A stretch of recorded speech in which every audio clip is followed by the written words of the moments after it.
Yo, what's up, guys? Coach Geetster here.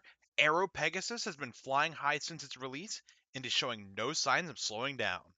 If you're enjoying the content, please feel free to like the video, subscribe to the channel, and if you'd like to support me further, check out my MetaFi link down in the description below.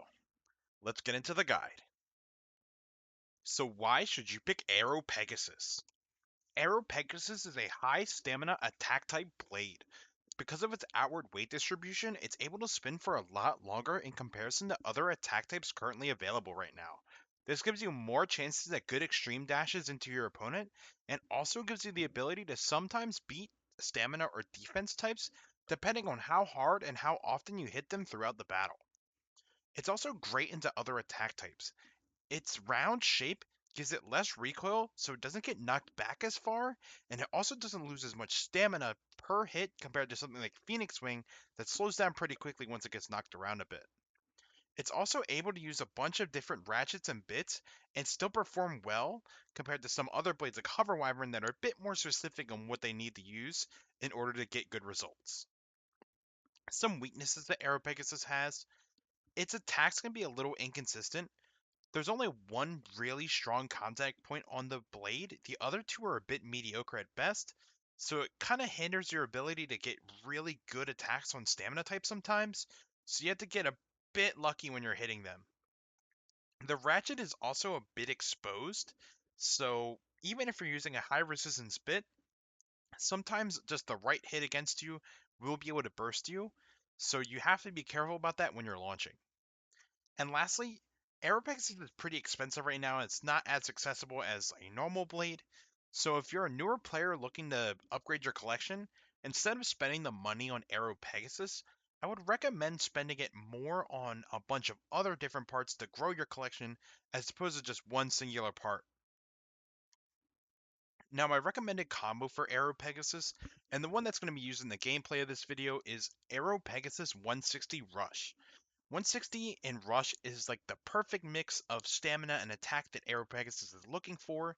Using 160 on AeroPegasus gives you enough attack when you're aligning the 160 with the strong contact point on AeroPegasus. This lets you be able to score some over and extreme finishes against the common Hexa builds like Rod Hexa and Silverwolf Hexa. So this is why I like this setup. You can also use 760 and 360 on AeroPegasus. This gives you a bit more stamina or defense, but you trade that attack that 160 gives you. And then you can also use low rush, kick, and level for bits. Now, AeroPegasus can use any combination of these parts that are listed here and still be pretty strong. So find the build that you like the best and build around that. This also gives you more flexibility when you're building your deck. So if you're using something like I mentioned before that's a bit more specific, like Hover Wyvern, that really needs that 960 and kick, well, now you have a bunch of other options that still work on your AeroPegasus, so you can still build a really effective deck. Now, our goals with AeroPegasus, the way I like playing AeroPegasus into attack types, I try to avoid their contact pretty early on in the battle. I'm not trying to risk getting knocked out or extreme finished by them.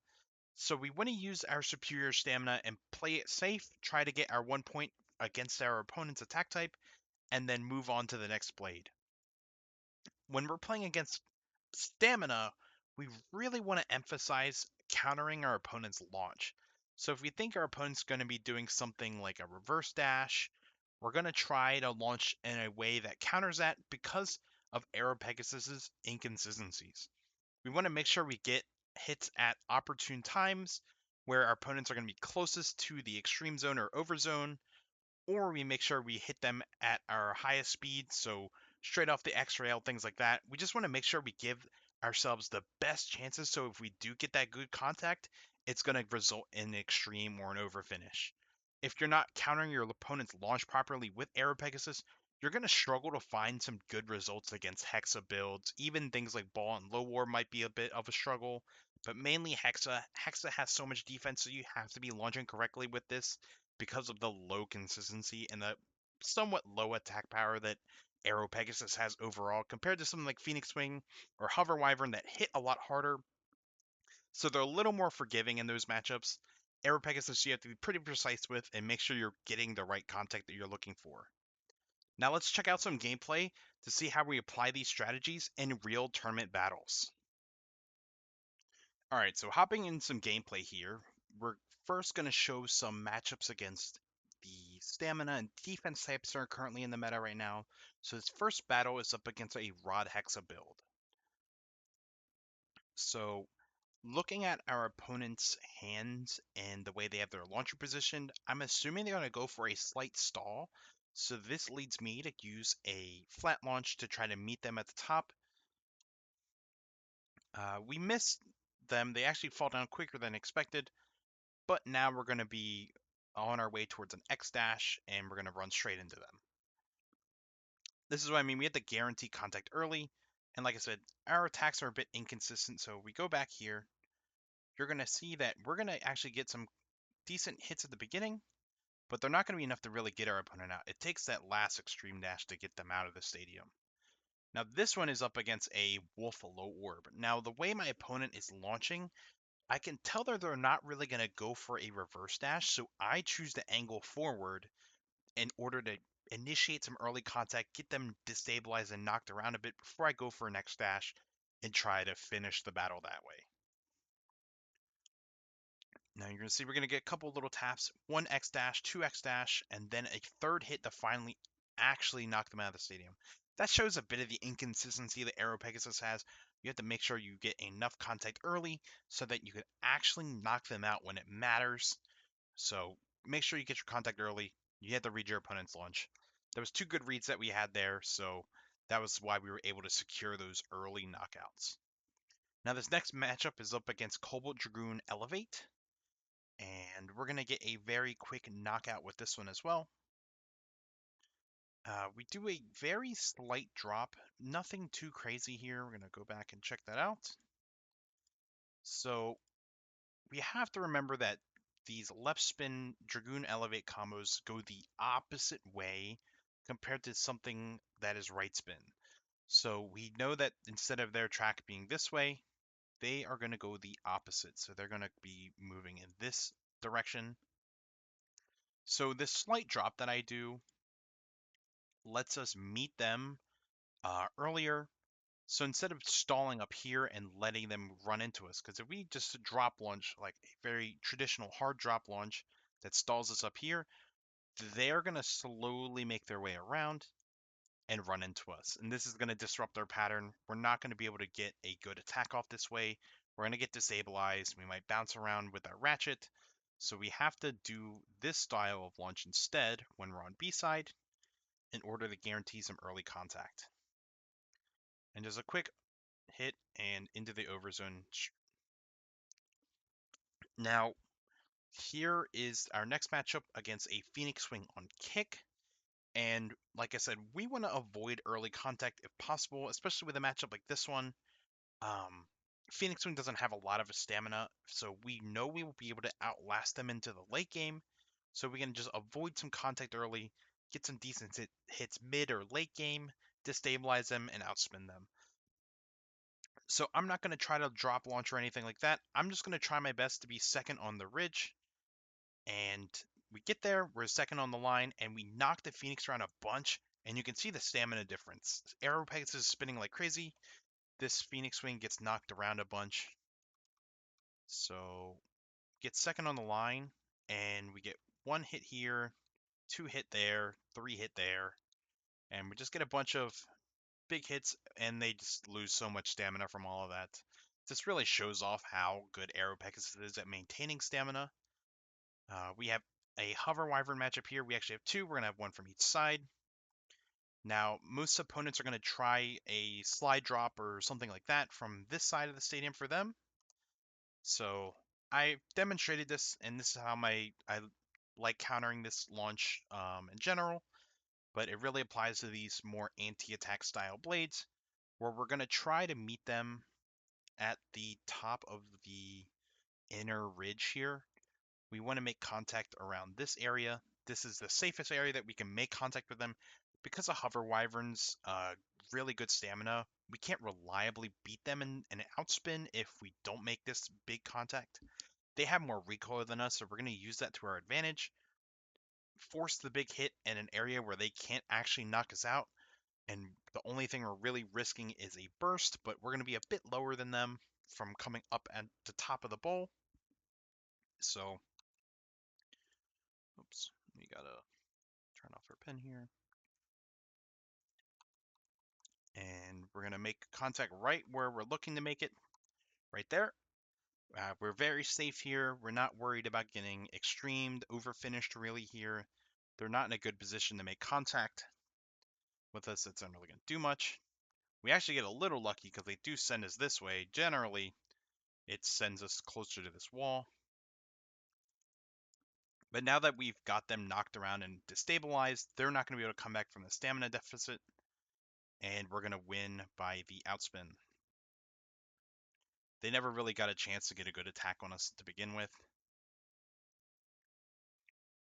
And then here on X side, our opponent tries a drop launch here. We disrupt the pattern, and we knock them out of it. So we're going to get back to that clip here.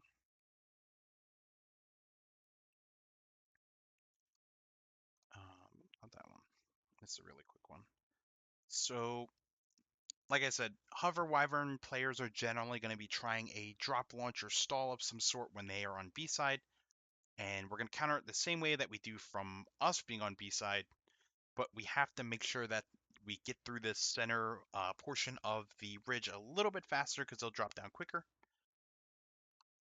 So we're going to launch here, try to get it up against the ridge. We get the ridge, we knock them just a slight bit, nothing too big. And we're going to get a nice X dash here. And luckily, we just scoop them up and throw them out. Generally, this won't happen. This isn't the result I'm really looking for. If anything, this one didn't go exactly as I wanted it to. Because we weren't able to destabilize them off that first hit, we just got lucky that they also kind of just ended up in the same spot, and we just kind of flicked them over the wall. Nothing too crazy here. Like I said, check it out one more time. Just a very light tap at the beginning is enough to give us enough of a punch and enough time to stall them out. Now, this is the newest matchup in the meta right now, which is Shark Scale. And the best way that I've found to counter Shark Scale with Arrow and some other blades as well is we're going to go for a very hard tilt into the middle here.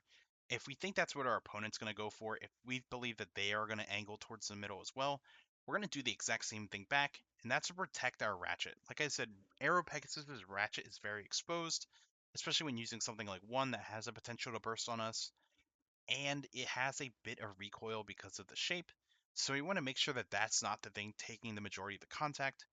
We are going to angle front, like towards them, and keep our blade facing them. We don't want to have our ratchet exposed. So we're going to make sure that our blades are things contacting each other, and they can't really get that good lift with this part of the blade that they're looking for.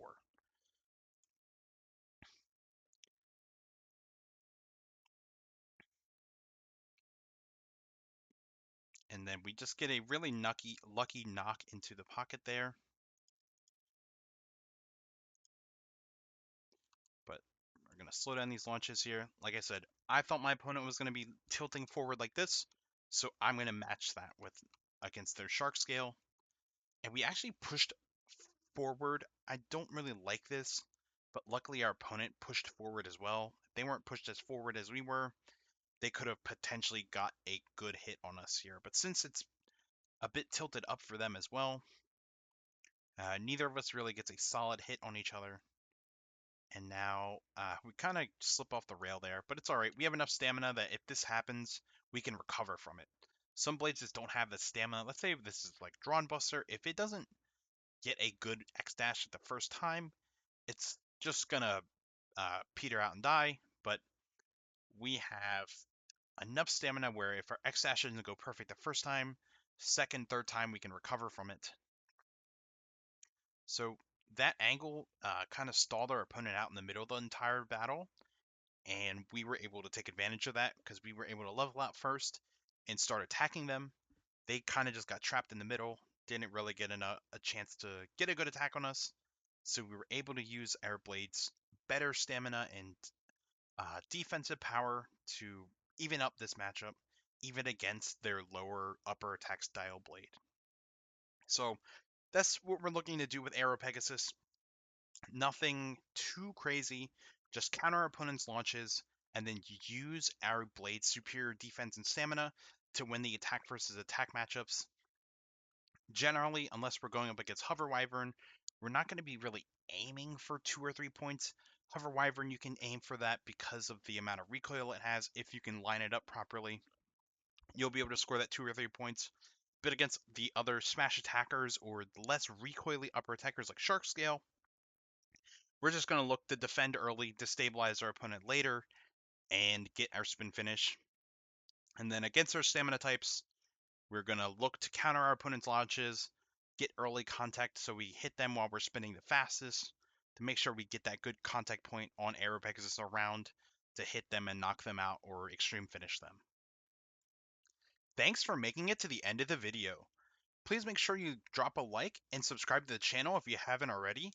If you're new here and looking to catch up, please check out the playlist on the screen to catch up on all my other competitive guides.